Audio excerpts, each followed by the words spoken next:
حضرت عمر ابن خطاب رضی اللہ تعالیٰ عنہ امیر المومنین ہیں، جن کی نیکیاں اللہ کی بارگاہ میں بہت زیادہ ہیں، اور جن کے بارے میں خود میرے آقا نے فرمایا میرے بعد اگر کوئی نبی ہوتا تو وہ عمر ہوتے، اتنی ساری فضیلتیں ان کے پاس ہیں۔ لیکن مدینے میں ایک وقت ایسا آیا کہ قحط آ گیا، بارش نہیں آ رہی تھی، لوگ سوکھا پڑ گیا تو پریشان ہو گئے، سب امیر المومنین کے پاس آئے۔ جانتے ہو امیر المومنین عمر ابن خطاب رضی اللہ تعالیٰ عنہ، جن کو اللہ تعالیٰ نے بہت سارے انعامات سے نوازا، وہ زاہد بھی ہیں، متقی بھی ہیں، پرہیزگار بھی ہیں، رسول پاک صلی اللہ علیہ وسلم کے خلیفہ بھی ہیں، سب ہیں۔ دعا کے لیے خود ہاتھ اٹھا دیتے نہیں، بلکہ سارے لوگوں کو میدان میں جمع کیا، اور پھر اس کے بعد حضرت عباس رضی اللہ تعالیٰ عنہ کو گھر سے بلایا، جو رسول پاک صلی اللہ علیہ وسلم کے چچا تھے، اور بیچ میدان میں آ کر کے حضرت عباس کا ہاتھ پکڑا اور عرض کیا، اے اللہ تیرے نبی کے رشتہ دار کا ہاتھ میرے ہاتھ میں ہے، میں بارش تجھ سے مانگتا ہوں، تو میری بات کو رد نہ فرما۔ مدینے والے روایت بیان کرتے ہیں حضرت عمر نے ابھی ہاتھ چھوڑا بھی نہیں تھا کہ مدینے میں بارش شروع ہو چکی تھی۔ اہل بیت کے وسیلے سے دعا کی جائے اللہ قبول فرماتا ہے۔ عزیزان گرامی وقار، رسول پاک صلی اللہ تعالیٰ علیہ وسلم کا گھرانہ، آج بھی جو سادات ہیں ان کا احترام کیا جائے، ان کا ادب کیا جائے، عام لوگوں کی طرح ان کے ساتھ برتاؤ نہ کریں، رسول پاک صلی اللہ تعالیٰ علیہ وسلم کے گھر کے نسبتوں کا خیال ضرور رکھا جائے۔ جانتے ہیں کتنی بڑی وعید بھی آئی ہے جو ان کے ساتھ برا کرتا۔ رسول گرامی وقار صلی اللہ تعالیٰ علیہ وسلم کے وہ نواسے جن کی شہادت پوری دنیا کو ہلا کر رکھ دیتی ہے، 14 صدیاں گزر جانے کے بعد اب بھی وہ غم ہلکا نہیں ہوتا۔ جب ہم سنتے ہیں تو آنکھیں بہہ پڑتی ہیں، جسم میں جھرجھریاں آ جاتی ہیں، مگر وہ خونی منظر اس آسمان نے دیکھا اور اس زمین کے اوپر کیا گیا۔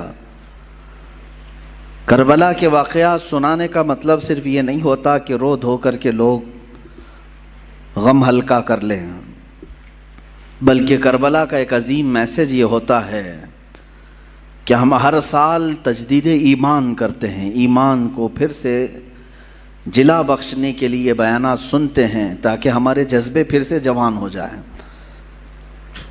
اور ہمیں تاریخ میں اکثر یہ بتایا گیا ہے، ہر سال آپ سنتے ہوں گے، چھوٹی سی جماعت تھی حسین اعظم کے ساتھ، مقابل میں بہت بڑا لشکر جرار تھا۔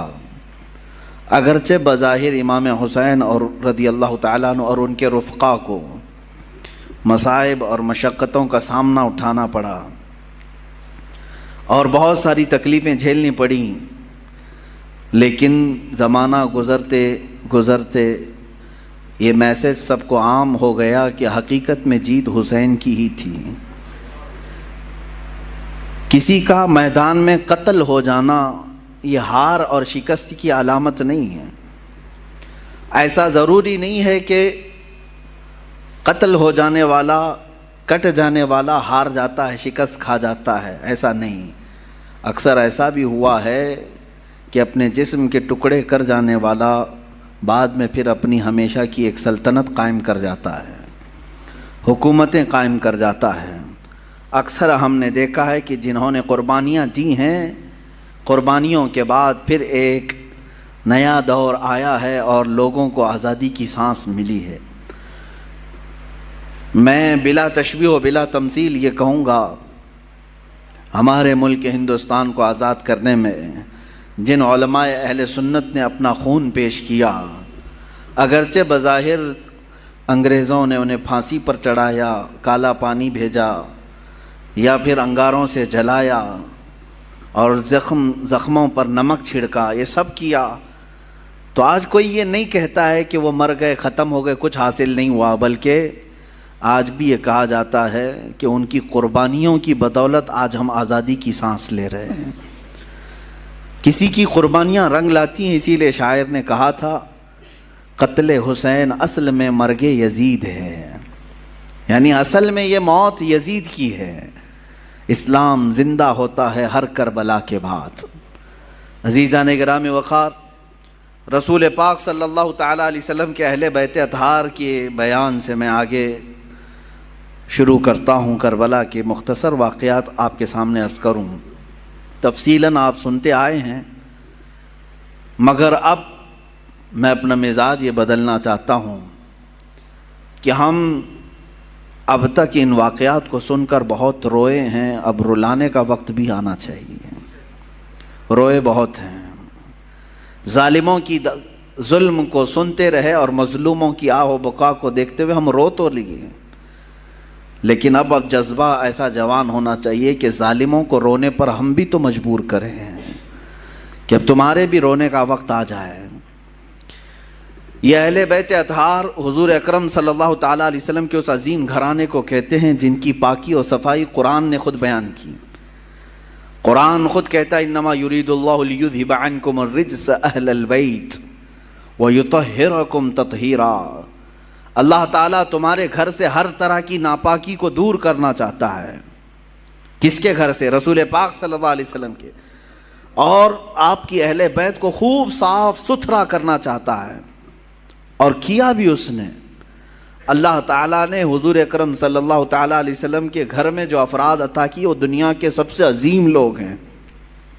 حضور اکرم صلی اللہ علیہ وسلم کی جتنی بیویاں ہیں ازواج مطہرات، وہ تمام مومنوں کی مائیں ہیں، امہات المومنین ہیں، سب سے عظیم مائیں ہیں۔ رسول پاک صلی اللہ علیہ وسلم کے جتنے بیٹیاں ہیں وہ سب سے عظیم بیٹیاں ہیں حضور اکرم صلی اللہ علیہ وسلم کی، اور ان کی عزت اللہ کے نزدیک بہت بلند ہے۔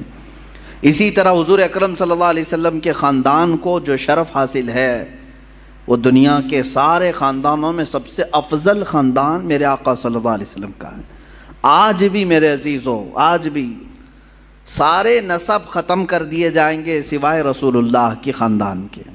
سادات جو ہوں گے، آج بھی جو سید ہوں گے میرے آقا صلی اللہ علیہ وسلم کی نسل سے، ان کا احترام ہم پر واجب ہے، ان کی تعظیم و تکریم ہم پر واجب ہے، اس لیے کہ رسول پاک صلی اللہ تعالیٰ علیہ وسلم کے گھر سے جو ان کی نسبت ہے یہ نسبت ہی ہمارے لیے بہت بلند ہے۔ قرآن پاک کی آیت ہے قُلْ لَا أَسْأَلُكُمْ عَلَيْهِ أَجْرًا إِلَّا الْمَوَدَّةَ فِي الْقُرْبَى، اے محبوب آپ فرما دیں اپنے غلاموں سے کہ میں تم سے کوئی اجرت نہیں مانگتا۔ رسول پاک صلی اللہ علیہ وسلم نے ہم سے کوئی معاوضہ مانگا ہے؟ حضور اکرم صلی اللہ علیہ وسلم کی بدولت ہمیں ساری نعمتیں ملی ہیں، ان کے صدقے میں سب کچھ ملا ہے، بدلے میں حضور نے کچھ مانگا ہم سے؟ قرآن خود یہ کہہ رہا ہے کہ اے رسول آپ فرما دیں کہ میں تم سے کوئی چیز نہیں مانگتا، بدلے میں کوئی چیز نہیں طلب کرتا، مگر اتنا کہ تم میرے اہل بیت سے محبت کرو۔ الا المودۃ فی القربى، رشتہ داروں سے، حضور اکرم صلی اللہ علیہ وسلم کے گھر والوں سے محبت کرنا، اس کو تو رسول کریم صلی اللہ تعالیٰ علیہ وسلم نے بھی اظہار فرمایا۔ ایک حدیث ملتی ہے من مات علی حب آل محمد مات شہیدا، جو حضور کی آل کی محبت میں، حضور کے گھر والوں کی محبت میں انتقال کر گیا دنیا میں، اسے شہادت کا مقام عطا کیا جاتا ہے۔ اہل بیت کی محبت شہادت کے مقام کو پہنچاتی ہے۔ عزیزان گرامی، رسول پاک صلی اللہ علیہ وسلم کی اہل بیت میں کون ہیں؟ مفسرین نے الگ الگ رائے اگرچہ رکھی ہیں، لیکن زیادہ طور پر مشہور حضور اکرم صلی اللہ تعالیٰ علیہ وسلم کے اہل بیت میں آپ کی بیٹیاں، آپ کی ازواج مطہرات، یہ سب اہل بیت میں ہیں۔ ان میں سے بھی اخص جو خاص اہل بیت ہیں وہ سیدہ کائنات فاطمہ الزہرا رضی اللہ تعالیٰ عنہا، مولا علی کرم اللہ وجہہ الکریم، اور آپ کی اولاد حسنین کریمین رضوان اللہ تعالیٰ علیہم اجمعین، یہ سب اہل بیت میں سے ہیں۔ بلکہ ان کی اولاد جو بھی قیامت تک ہوگی وہ رسول پاک صلی اللہ علیہ وسلم کی اہل بیت میں سے ہوں گے۔ نبی کونین صلی اللہ تعالیٰ علیہ وسلم کی اہل بیت، ان کی عزت، ان کا احترام ہمارے لیے ضروری قرار دیا گیا، اور جو حضور کی آل سے بغض رکھتا ہے، ہلکی عداوت بھی رکھتا ہے، دشمنی رکھتا ہے، اس کا خاتمہ برا ہوگا۔ الا ان مثل اہل بیتی کمثل سفینۃ نوح من رکبها نجا ومن تخلف عنها ہلک۔ رسول پاک صلی اللہ علیہ وسلم ارشاد فرماتے ہیں آگاہ ہو جاؤ، میرے اہل بیت کی مثال نوح علیہ السلام کی کشتی کی طرح ہے۔ نوح علیہ السلام کے زمانے میں سیلاب آیا، طوفان آیا، اور اس وقت اگر کوئی نجات پایا تھا تو کون؟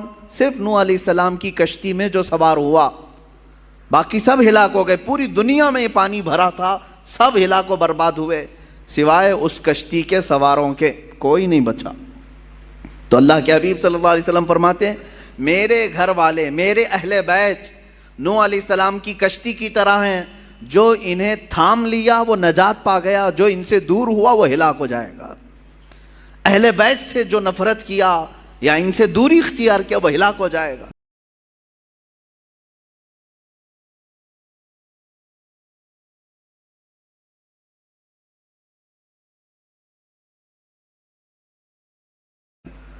عزیزان گرام وقار، یقیناً اہل بیت ہمارے لیے سر کا تاج ہیں، لیکن ساتھ میں ہمیں رسول پاک صلی اللہ علیہ وسلم نے اپنے صحابہ کی محبت بھی سکھائی ہے۔ حضور اکرم صلی اللہ علیہ وسلم کا یہ فرمان عالی شان ہے، اصحابی کالنجوم بأیہم اقتدیتم اہتدیتم، میرے صحابہ ستاروں کی مانند ہیں، تم جس کی بھی پیروی کرو گے ہدایت پا جاؤ گے۔ یہ میں کیوں آج عرض کر رہا ہوں؟ اہل بیت کا تذکرہ ہونا چاہیے، لیکن ساتھ میں نے صحابہ کا بھی ذکر کیا۔ وجہ یہ ہے میرے عزیزو کہ کچھ جماعتیں ایسی ہوں گی جو صحابہ سے نفرت کریں گی، حضور پاک صلی اللہ علیہ وسلم کے صحابہ کو کافر کہیں گی، مرتد کہیں گی، باغی کہیں گی، اور کچھ جماعتیں ایسی ہوں گی جو اہل بیت کو گالیاں دیں گی۔ صحابہ کی محبت تو دکھائیں گی لیکن اہل بیت کو گالیاں دیں گی۔ حضرت فاطمہ کو کہتے ہیں وہ بغاوت کرنے والی ہیں، حضرت امام حسین کے بارے میں کہتے ہیں انہوں نے یزید کے خلاف بغاوت کیا۔ یہ دونوں جماعتیں گمراہ ہیں، جو اہل بیت کی نفرت پالتی ہیں یا صحابہ کی نفرت پالتے ہیں۔ یہ دونوں جماعتیں ہیں، گمراہ ہیں۔ ان میں درمیانی جماعت وہ ہے جس کو مسلک اعلیٰ حضرت اہل سنت و جماعت کہتے ہیں۔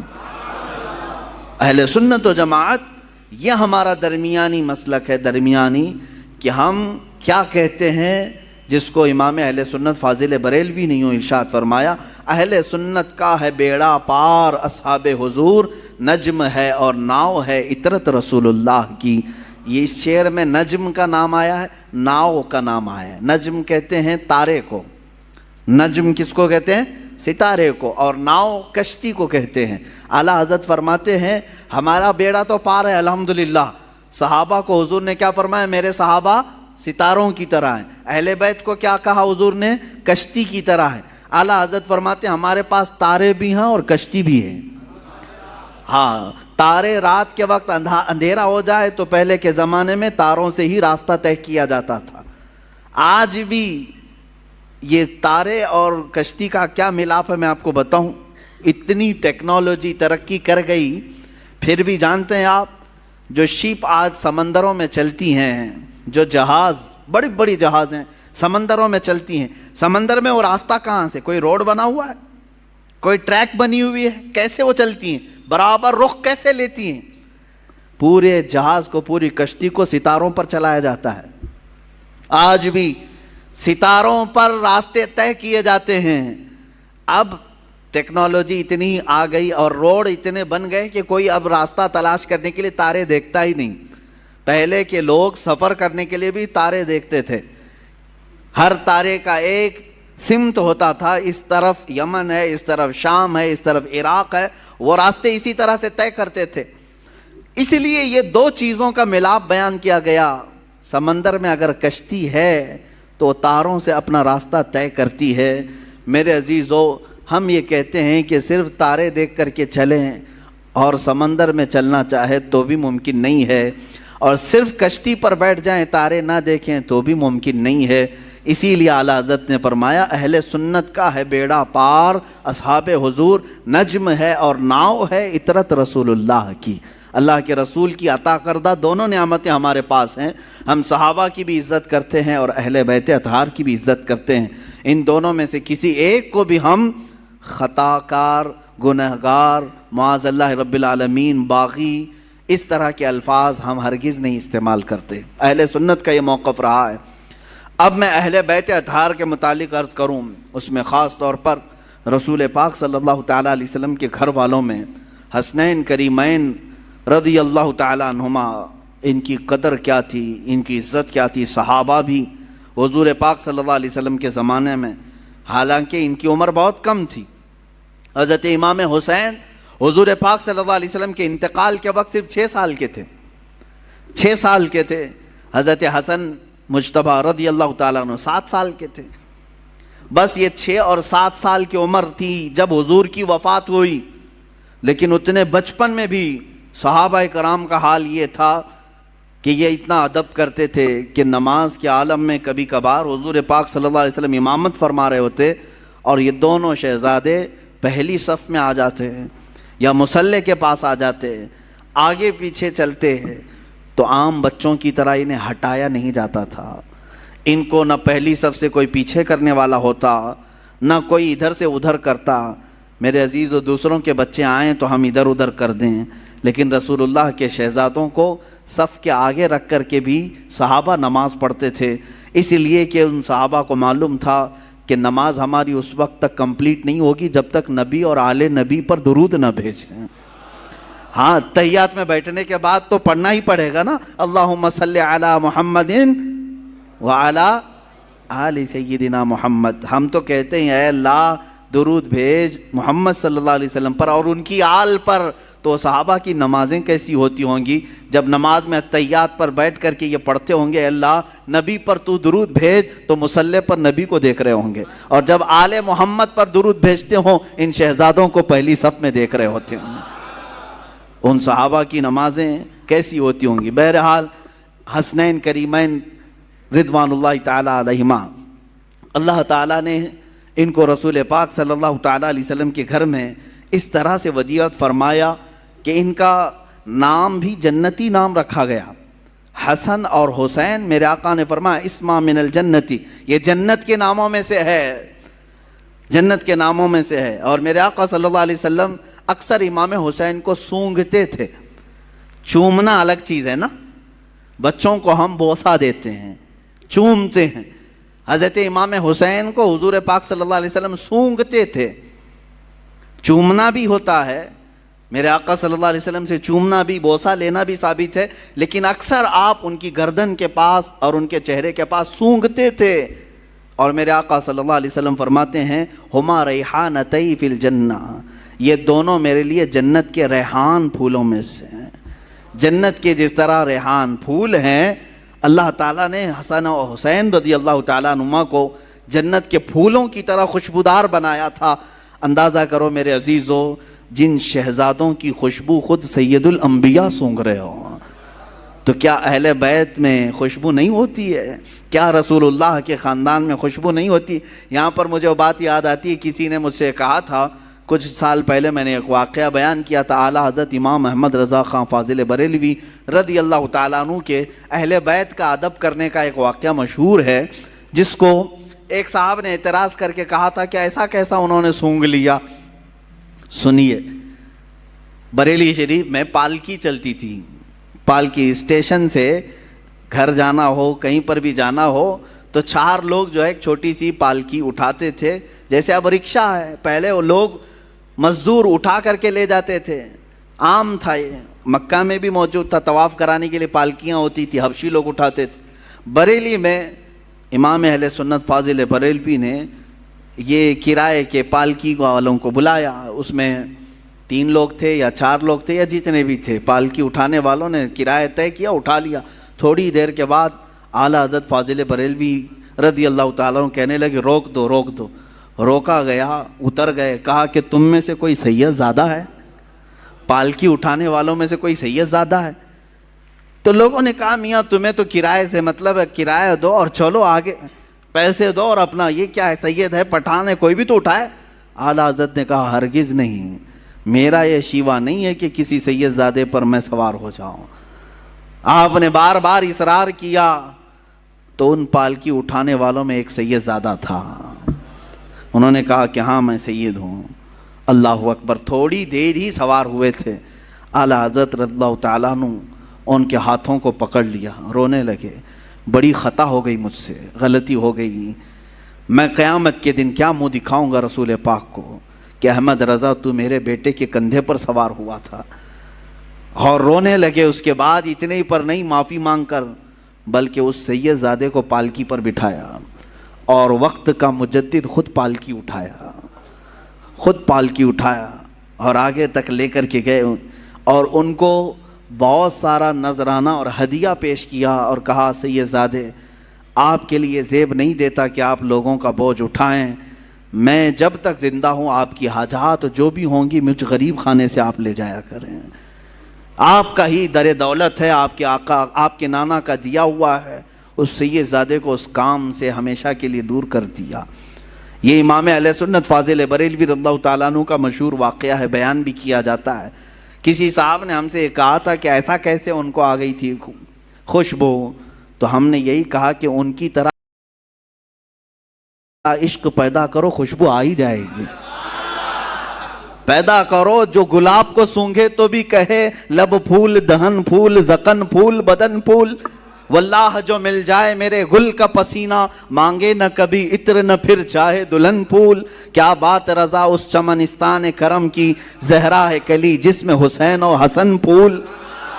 یہ بریلی کا امام ہی تو کہتا ہے جس کی زندگی عشق میں ڈوبی ہوئی ہے, جس جگہ پر بھی دیکھیں یہ اعلیٰ حضرت کے نغمے کیا یہ عشق نہیں پیدا کرتے؟ آج 100 سال کے بعد بھی سننے والے جھوم جاتے ہیں. اس بریلی کے تاجدار کے سینے میں عشق کتنا رہا ہوگا, جو ہمیشہ اس زمانے میں لوگ میرے آقا کی ناپ رہے تھے کتنا ہے, کیا کیا ہے, کیسے کیسے ہیں حضور کے بارے میں. اس وقت اس امام نے پکار کر کہا تھا سرور کہوں کہ مالک و مولا کہوں تجھے, باغ خلیل کا گل زیبا کہوں تجھے, حیران ہوں میرے شاہ میں کیا کیا کہوں تجھے. یہ کس نے کہا تھا؟ امام زمن امام اعلیٰ امام اہل سنت نے کہا تھا ان کی طرح محبت اور عشق پیدا کرو, اس نبی کی آل کی خوشبو بھی تمہیں خود آئے گی.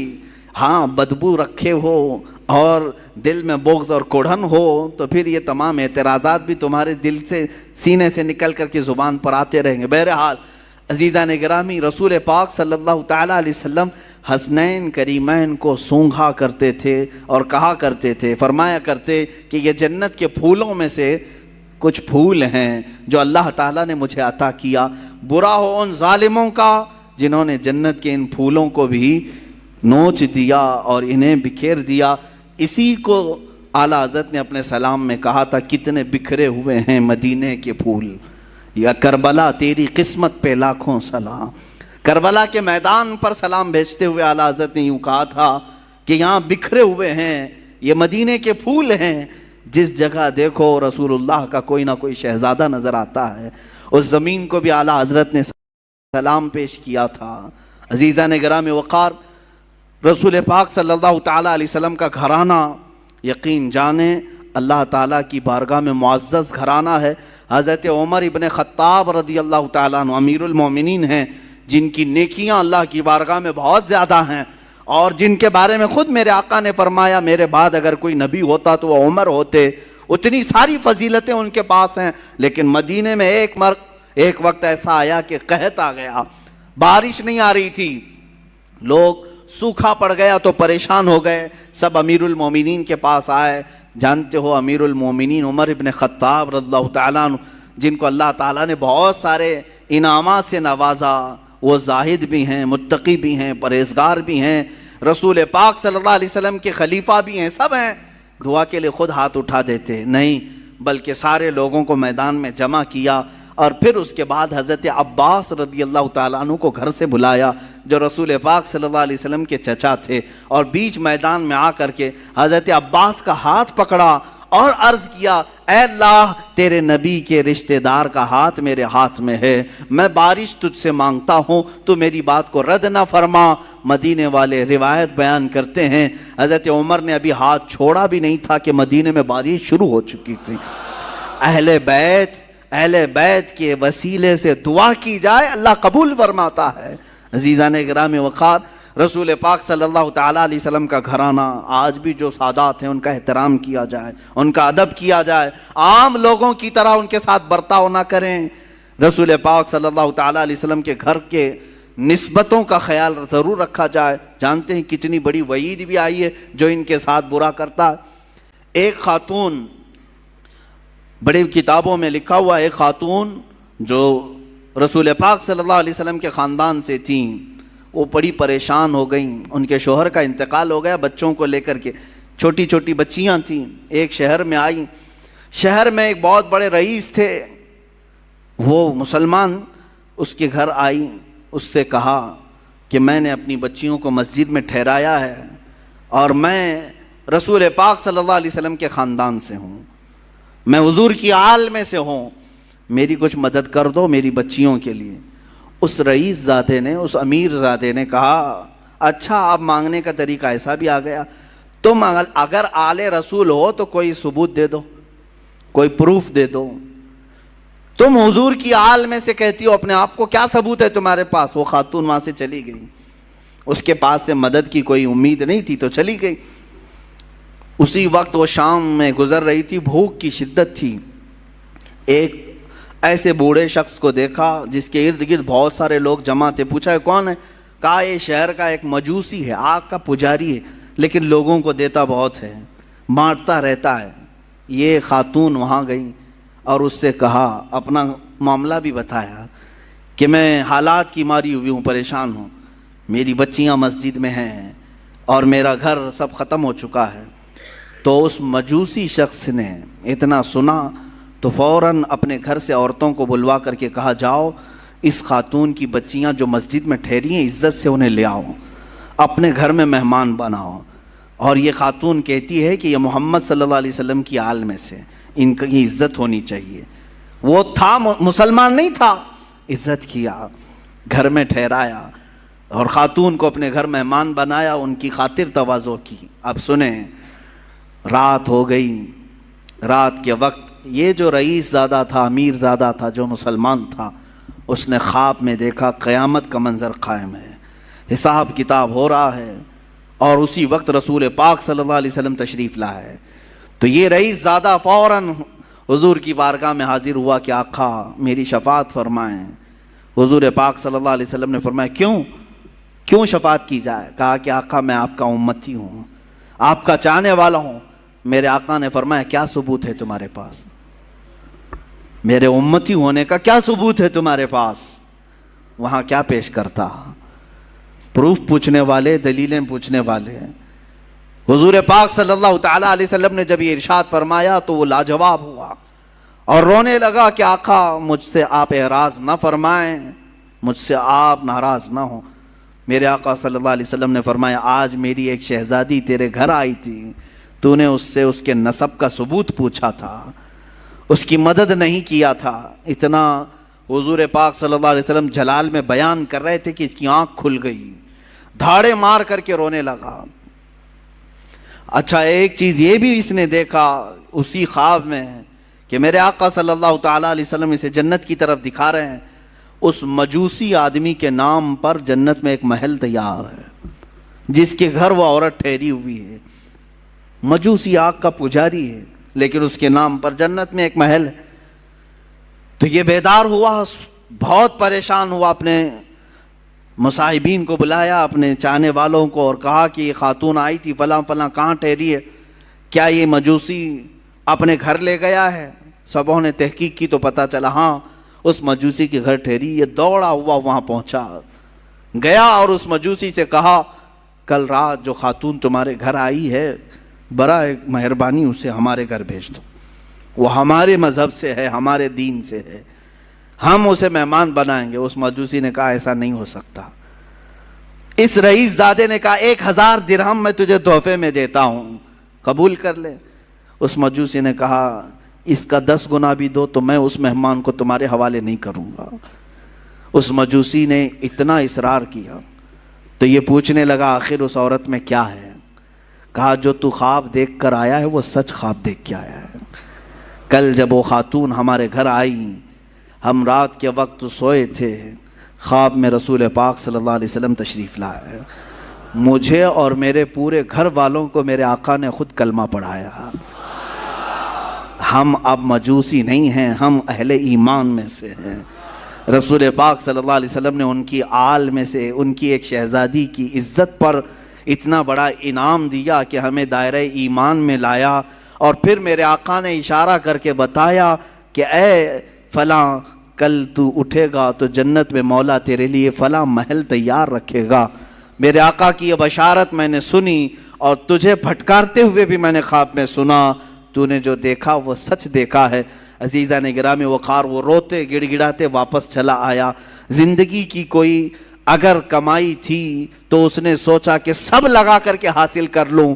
مگر اہل بیت کا احترام نہ کرنے کی وجہ سے ساری اس کی کمائی، ساری عبادتیں ایک طرف رہ گئی اور آگ کا پجاری بازی لے گیا صرف اہل بیت کی عزت اور احترام کرنے کی وجہ سے۔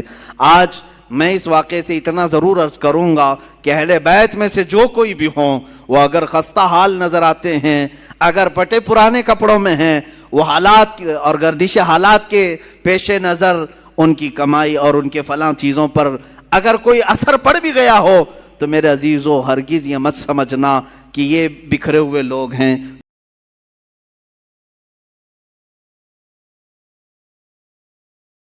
ٹوٹے ہوئے لوگ ہیں، نہیں، بلکہ رسول اللہ سے اگر ان کا رشتہ ہے تو وہ ہمارے سروں کے تاج ہیں۔ وہ چاہے جس کونے میں بیٹھے ہوں، یہ ضروری نہیں کہ سید ہو تو بہت اعلیٰ قسم کے محل میں رہتا ہو، بہت اعلیٰ قسم کے لباس پہنتا ہو، بہت اعلیٰ قسم کی گاڑیوں میں چلتا ہو، ضروری نہیں۔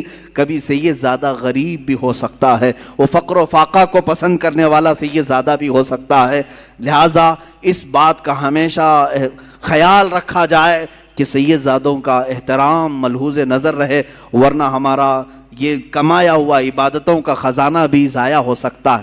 اب آئیں، یہ تو بعد میں آنے والے اہل بیت کے احترام اور عزت کی باتیں ہیں، ان کے متعلق یہ واقعات ہیں، لیکن خود رسول پاک کے جو شہزادے ہیں، میرے آقا صلی اللہ علیہ وسلم نے جن کی پرورش خود کی ہے، جن کے بوسے خود میرے آقا نے لیے، وہ حسن مجتبیٰ اور حسین اعظم رضی اللہ تعالیٰ عنہما، ان کی کتنی عزت اور ان کا کتنا احترام ہونا چاہیے۔ میرے آقا صلی اللہ علیہ وسلم دونوں شہزادوں کو کندھوں پر سوار کر کے مدینے لے جایا کرتے تھے۔ اکثر باہر جاتے تو دونوں شہزادے کندھوں پر سوار ہوتے۔ ایک صحابی نے ایک مرتبہ یہ دیکھ کر مسکرائے اور کہا، اے شہزادوں، کیا تمہاری قسمت ہے کہ سواری پائی بھی تو کیسی سواری پائی، کیسی سواری پائی، کائنات کا آقا و مولا رسول پاک صلی اللہ علیہ وسلم کے کندھے تمہیں میسر ہیں۔ اتنی تعریف پر میرے آقا صلی اللہ علیہ وسلم یوں نہیں فرماتے کہ تم صحیح کہہ رہے ہو، بلکہ میرے آقا یوں فرماتے، یہ کیوں نہیں کہتے کہ سوار بھی کتنے اچھے ہیں، سواری کی تم نے تعریف کی تو سوار کی بھی تعریف کرو کہ وہ بھی جنتی جوانوں کے سردار ہیں۔ میرے عزیزو، میرے آقا صلی اللہ علیہ وسلم نے فرمایا، من احب حسینا، جس نے حسین سے محبت کیا اس نے مجھ سے محبت کیا۔ اور میرے آقا صلی اللہ علیہ وسلم کی ایک حدیث یہ بھی ہے کہ انا من الحسین و حسین منی و انا من حسین، حسین مجھ سے ہے اور میں حسین سے ہوں۔ یہ کیسی بات ہے؟ حسین مجھ سے ہیں اور میں حسین سے ہوں۔ ایک جملہ تو اس میں سمجھ میں آتا ہے، حسین مجھ سے ہیں۔ حضور نے فرمایا یقیناً اولاد باپ سے ہی ہوتی ہے، اولاد اس کے دادا نانا سے ہی ہوتی ہے۔ میرے آقا صلی اللہ علیہ وسلم کا یہ فرمان سب کو معلوم ہوگا۔ حضور نے فرمایا حسین مجھ سے ہیں، یقیناً حضرت فاطمہ حضور کی بیٹی ہیں اور حضرت امام حسین حضرت فاطمہ کے لخت جگر ہیں، تو حسین حضور سے ہیں۔ لیکن جو دوسرا جملہ ہے میرے آقا نے فرمایا میں حسین سے ہوں، یہ کیسے؟ میں حسین سے ہوں، بھلا کوئی نانا اپنے نواسے سے ہو سکتا ہے؟ لیکن میرے آقا نے فرمایا، ہم محدثین اس کی تشریح میں فرماتے ہیں حسین مجھ سے ہیں کا مطلب یہ ہے کہ اولاد کے اعتبار سے حسین رسول سے ہی ہیں، اور حضور نے جو فرمایا میں حسین سے ہوں، اس کا مطلب ہے کہ میرا پورا دین حسین سے چلنا ہے۔ اسی کی تشریح کرتے ہوئے امام الہند سلطان الاولیاء غریب نواز نے فرمایا تھا، شاہ است حسین بادشاہ است حسین، دین است حسین دین پناہ است حسین، سرداد نداد دست در دست یزید، حقا کے بنائے لا الہ است حسین۔ فرماتے ہیں معین الدین حسن چشتی غریب نواز اپنے ہی دادا اور اپنے ہی نانا کی شان میں امام حسین شاہ ہیں، شاہ نہیں بلکہ بادشاہ ہیں۔ شاہ میں اور بادشاہ میں فرق سمجھ میں آتا ہے؟ ویسے تو سب لوگ کہتے ہوں گے فلاں شاہ ہے فلاں بادشاہ ہے، دونوں میں فرق ہے۔ شاہ جو ہے سلطان کو کہتے ہیں، اور بادشاہ کنگ میکر کو کہتے ہیں، جو بادشاہ بناتا ہے، جو شاہ بناتا ہے اس کو بادشاہ کہا جاتا ہے۔ اور دین است حسین دین پناہ است حسین، حسین پورے دین کا نام ہے، حسین دین کی حفاظت کرنے والے کا نام ہے۔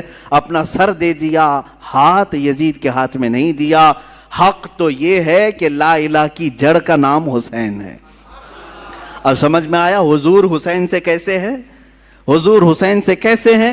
رسول پاک صلی اللہ علیہ وسلم کا دین حسین سے ہے. جو حسین پاک سے نفرت کیا، بغاوت کیا، وہ دین سے نکلنے والوں میں سے ہے، خارج ہونے والوں میں سے ہے، میرے آقا صلی اللہ علیہ وسلم کو ایذا دینے والوں میں سے ہے.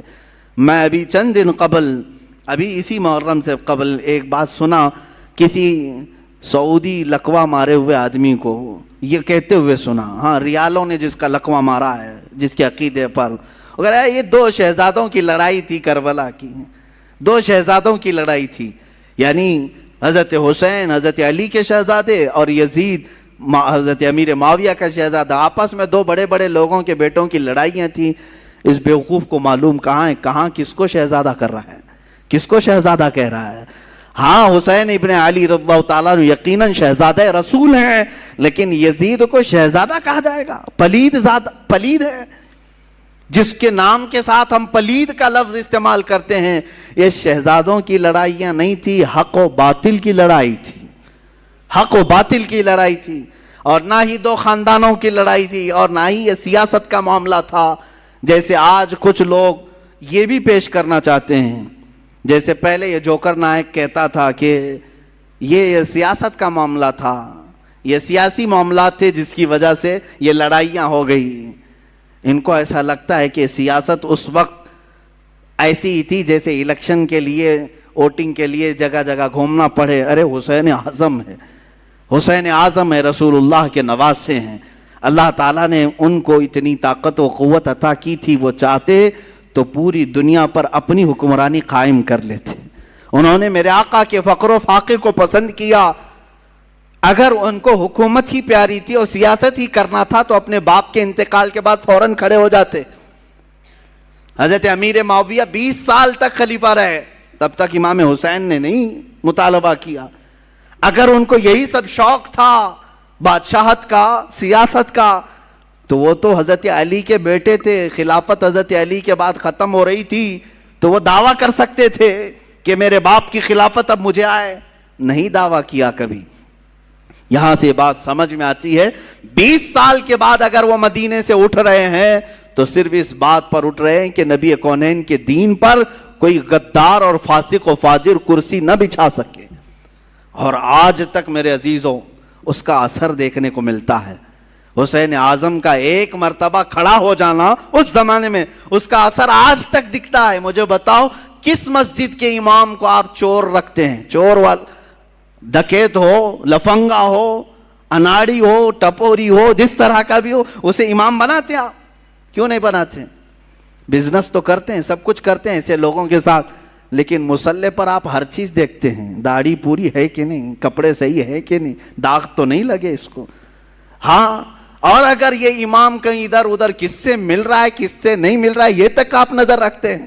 اچھی بات ہے، نظر رکھتے ہیں، ٹھیک ہے. امام کے پیچھے پڑے رہتے ہیں، کیوں؟ اس کی وجہ یہی ہے کہ آپ اپنا امام ویسا ہی دیکھنا چاہتے ہیں جیسے امام حسین نے تصور دیا ہے. ہم حسینی ہیں الحمدللہ. بھائی یزید کو آپ نے امام تسلیم اسی لیے نہیں کیا کہ اگر رسول اللہ کے نواسے نے اس وقت اس کو امیر المومنین کہہ دیا ہوتا تو پھر قیامت تک آنے والے سب لوگ یہ دلیل بناتے رسول اللہ کے نواسے نے جب ایک فاسق و فاجر کو امام بنایا تھا تو ہماری مسجدوں کا امام چور ہو جائے تو کیا فرق پڑتا ہے؟ لوگ دلیل بنا سکتے.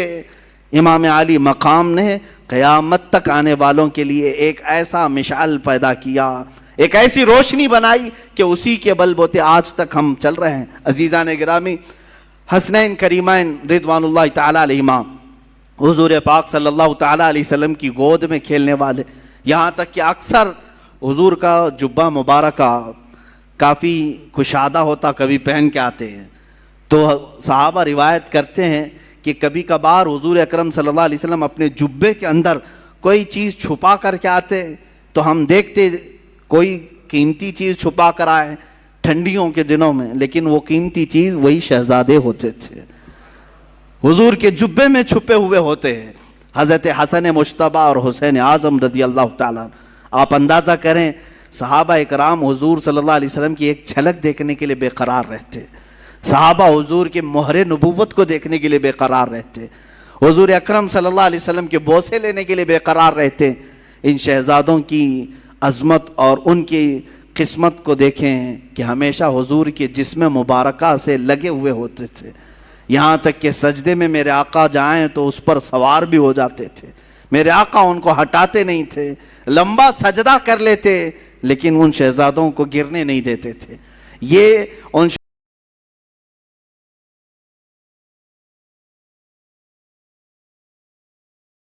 ہے۔ ایک دن حضرت فاطمہ بے قرار تھیں، بچے نظر نہیں آ رہے ہیں، حضور پاک صلی اللہ علیہ وسلم گھر میں آئے، پوچھا بچے کہاں ہیں؟ حضرت فاطمہ کہتی ہے میں کب سے ڈھونڈ رہی ہوں، بچے نہیں مل رہے، چھوٹے چھوٹے تھے۔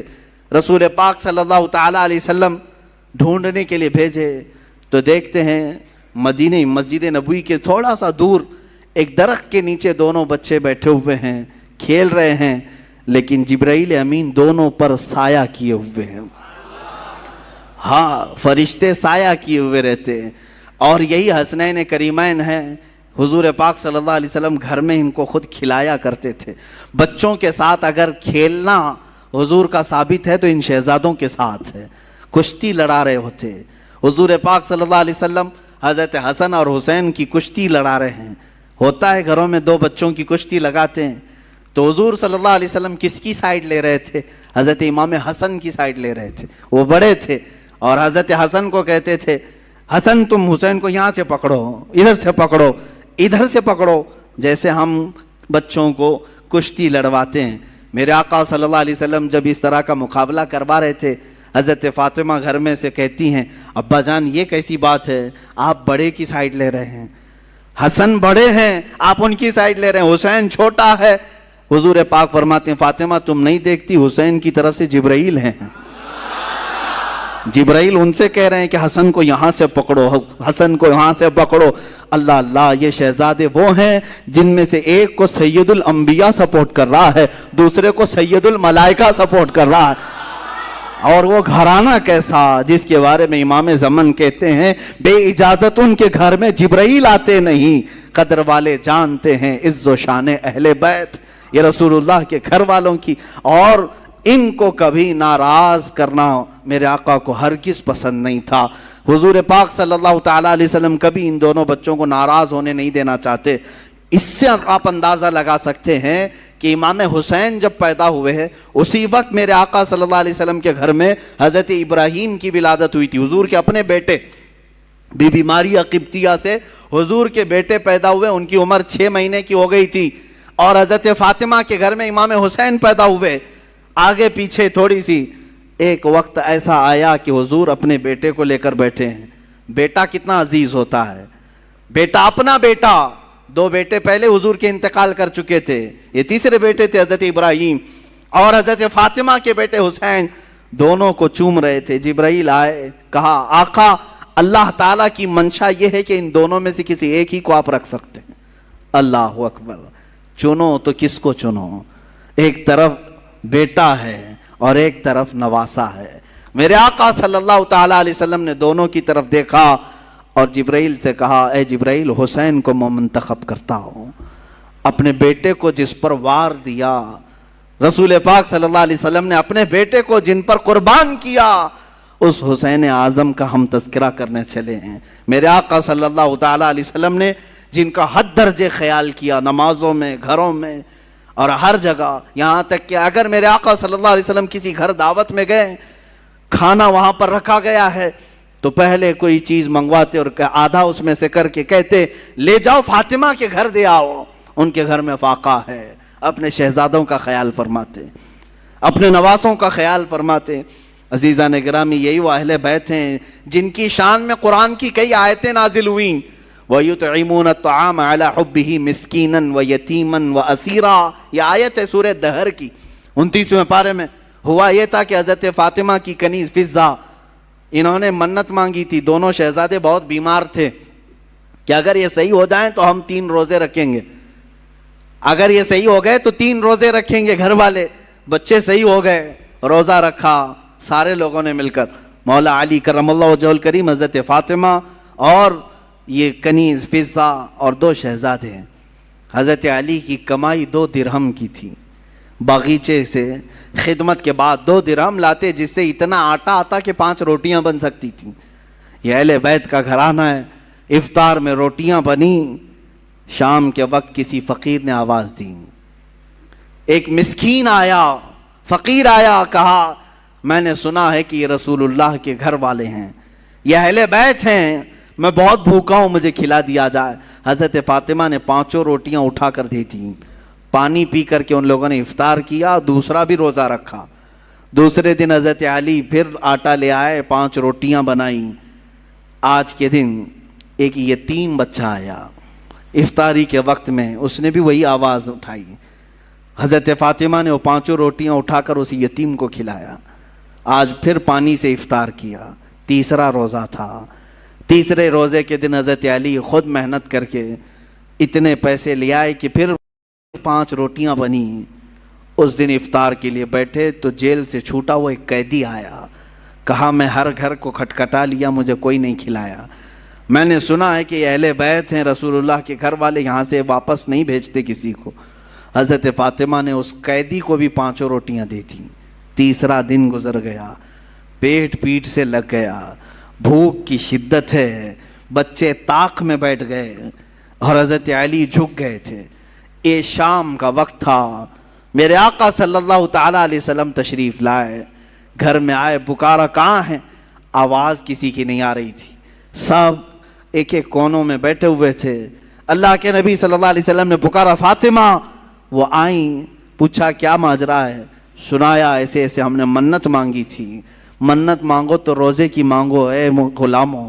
اہل بیت کے غلام, خالی دھاگا باندھنے اور تالا باندھنے کی نیت منتیں نہیں ہوتی. منت قرآن ختم کرنے کی بھی کرو, روزہ رکھنے کی بھی کرو, یہ اللہ کو راضی کرنے والی منتیں ہیں. بہرحال حضرت فاطمہ نے عرض کیا کہ ایسا ایسا حال ہوا ہے. اللہ کے نبی صلی اللہ تعالیٰ علیہ وسلم نے فرمایا ابھی ابھی مجھ پر آیت کریمہ نازل ہوئی. اللہ نے فرمایا وَيُطْعِمُونَ الطَّعَامَ عَلَى حُبِّهِ مِسْكِينًا وَيَتِيمًا وَأَسِيرًا. یہ وہ لوگ ہیں جو اللہ کی محبت میں کبھی مسکین کو کھلاتے ہیں, کبھی یتیم کو کھلاتے ہیں اور کبھی قیدی کو کھلاتے ہیں. آقا کونین صلی اللہ علیہ وسلم نے فرمایا بشارت ہو فاطمہ, تم امتحان میں کامیاب ہو گئی. نہ وہ مسکین تھا, نہ وہ یتیم تھا, نہ وہ قیدی تھا. ہر دن اللہ کا ایک فرشتہ آتا تھا جو اہل بیت کا امتحان لے رہا تھا کہ یہ کتنا عطا کر سکتے ہیں. تم امتحان میں کامیاب ہو گئے اور اس دن ان کے گھر میں جنت سے اللہ نے خانے نعمت اتارا. عزیزان گرامی, یہ اہل بیت کا گھرانہ ہے. ان کے پاس امتحان لیا بھی گیا تو وہ سب عطا کرتے رہے. ان کی شان ہی یہی ہے. الحمدللہ ہم نے بھی بہت سارے سادات اور مشائخ کو دیکھا ہے, وہ نوازنے والوں میں سے ہیں, عطا کرنے والوں میں سے ہیں. رسول پاک صلی اللہ تعالیٰ علیہ وسلم کی یہ صفات ان